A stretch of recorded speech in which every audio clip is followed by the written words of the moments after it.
Kasus pelanggaran lalu lintas yang dilakukan dan didominasi warga negara asal Ukraina dan Rusia ini membuat Pemprov Bali gerah. Gubernur Bali mengancam akan menghentikan visa on arrival untuk wisatawan dari dua negara tersebut.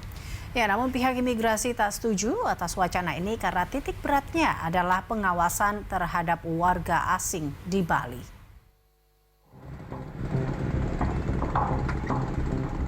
Maraknya aksi warga negara asing, terutama asal Rusia dan Ukraina, yang melanggar aturan saat berwisata di Pulau Dewata, Bali, membuat pemerintah gerah.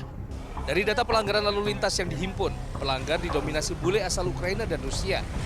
Pelanggarannya pun beragam, mulai dari tak mengenakan helm saat berkendara, hingga mengganti plat nomor dengan plat nama yang tak sesuai aturan lalu lintas. Ironisnya, mereka kerap tak kooperatif saat ditegur ataupun ditindak. Aksi meresahkan bule asal Ukraina dan Rusia ini pun membuat pemerintah Provinsi Bali gerah. Gubernur Bali bahkan mengancam akan mengajukan penghentian visa on arrival untuk wisatawan dari dua negara ini.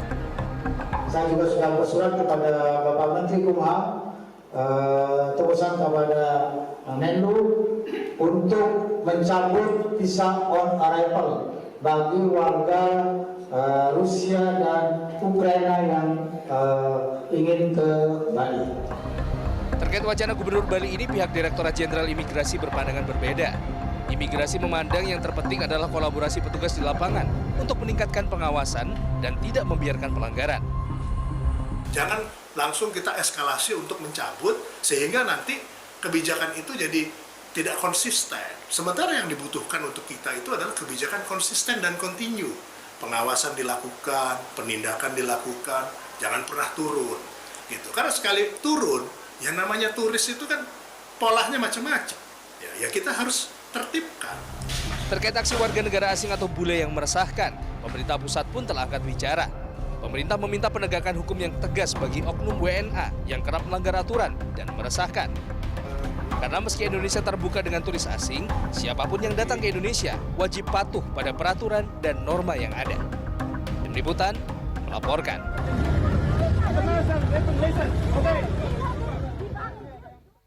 Kita bahas bersama dengan Ketua Asita Bali, Bapak Iputu Winastra. Pak Putu, selamat sore.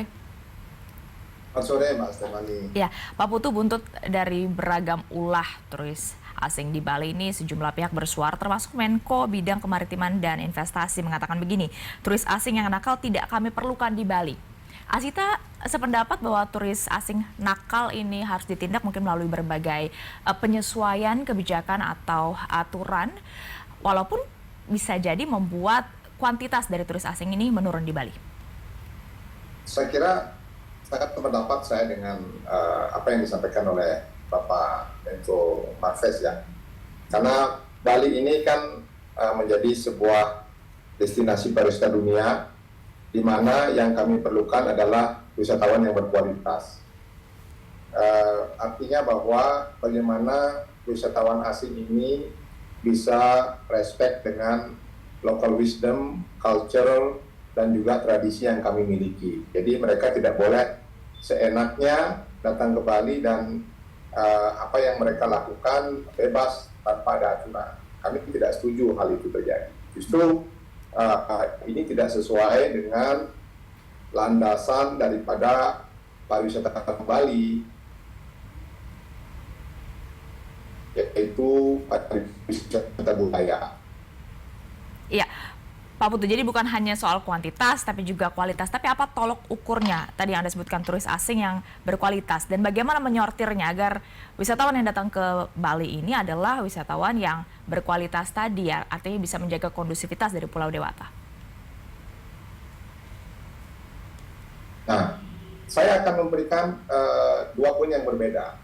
Kami dari Asita Bali yang memiliki 420 anggota Biro Perjalanan Wisata. Sudah jelas bahwa wisatawan yang kami handle ini adalah wisatawan yang berkualitas. Artinya bahwa mereka kami handle dari semenjak mereka arrival di Bali, kemudian mereka melakukan perjalanan pariwisata yang di Bali, mengunjungi tempat-tempat wisatawan yang ada di Bali, kemudian mereka kembali lagi ke negaranya. Itu adalah tugas kami sebagai Biro Perjalanan Wisata. Kemudian ada juga wisatawan yang datang ke Bali tanpa melalui Biro Perjalanan Wisata. Bisa saja mereka datang melalui internet, online, atau yang lainnya. Nah, inilah yang harus diperketat datangnya ke Bali. Kenapa? Karena mereka tidak ada yang mempertanggungjawabkan. Tetapi wisatawan yang dihandle oleh BPW, anggota ASITA, ini clear. Yang mempertanggungjawabkan adalah BPW lokal yang memang tupoksinya adalah mereka mendatangkan, mengantar, sampai mereka pulang lagi. Nah, oleh karena itu, apa yang harus dilakukan adalah kami harapkan law enforcement ini betul-betul dijalankan dengan baik. Apakah dari semenjak datang itu mereka mendapatkan visa on arrival, disinilah tugas daripada instansi terkait, dalam hal ini imigrasi, untuk mengawasi mereka selama di Bali. Mereka tinggal di mana, apa yang mereka lakukan dan sebagainya. Nah, inilah menjadi tugas penting dari aparat tersebut untuk mengawasi orang asing ini. Jika ada pengetatan seperti itu, Pak Putu, karena semuanya jadi harus diatur, semua harus lapor, menurut Asita akan berdampak seperti apa dengan pelaku usaha industri kreatif yang ada di Bali? Seberapa besar dampaknya?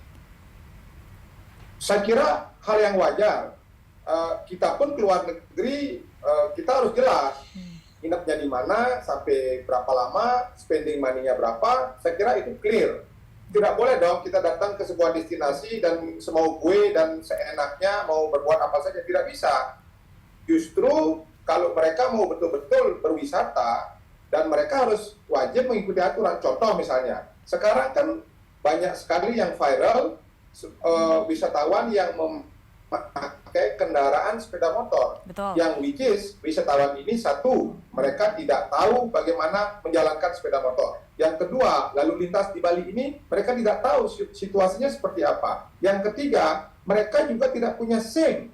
Nah, kalau ini dibiarkan, artinya penegakan hukum di negara kita ini lemah.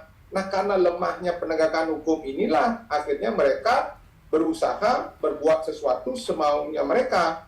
Oleh karena itu, ke depan harapan kami seluruh instansi terkait, kepolisian, Satpol PP, imigrasi, bea cukai, inilah tugasnya untuk mengkontrol, mengawasi mereka. Nah, jadi Anda Kalau setuju mereka dengan tidak- masukan dari Ketua MPR Bambang Susatyo yang mengatakan perlu dibentuk satuan tugas khusus, Satgasus, untuk bisa mengatasi polemik ini?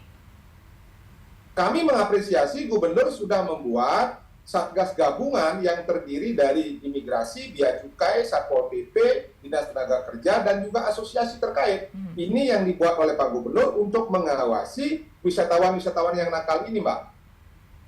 Dan itu cukup, berarti tidak perlu lagi ada penambahan mungkin dari lembaga tertentu atau pihak lain yang harus juga ikut terlibat agar bisa memenuhi semua kepentingan termasuk juga pelaku usaha industri kreatif di Bali? Saya kira sudah komprehensif sekali, jadi seluruh instansi yang terlibat di dalam keperiwisatan ini dan juga terkait dengan hukum sudah masuk di dalam Satgas gabungan ini. Oleh karena itu, yang terpenting bagaimana sekarang implementasinya di lapangan. Okay. Kalau memang terjadi pelanggaran, ini harus segera ditindak, tergantung dari tingkat pelanggarannya itu. Kalaupun nantinya harus sampai ke deportasi, ini juga harus dilakukan. Dan saya kira tidak ada yang salah. Setiap orang harus taat kepada aturan. Bila perlu ketika ada deportasi, kita harus sampaikan di media secara viral juga. Baik. Sebagai efek jerah kepada wisatawan yang lain yang mau berulah yang ada di Bali itu. Baik, kita tunggu nanti ketegasan dari satuan tugas gabungan yang sudah dibentuk agar bisa menimbulkan efek jerah agar tidak ada lagi turis asing yang berulah di Bali. Betul. Terima kasih Ketua Asita Bali, Bapak I Putu Winastra sudah bergabung bersama Berita Satu Sore.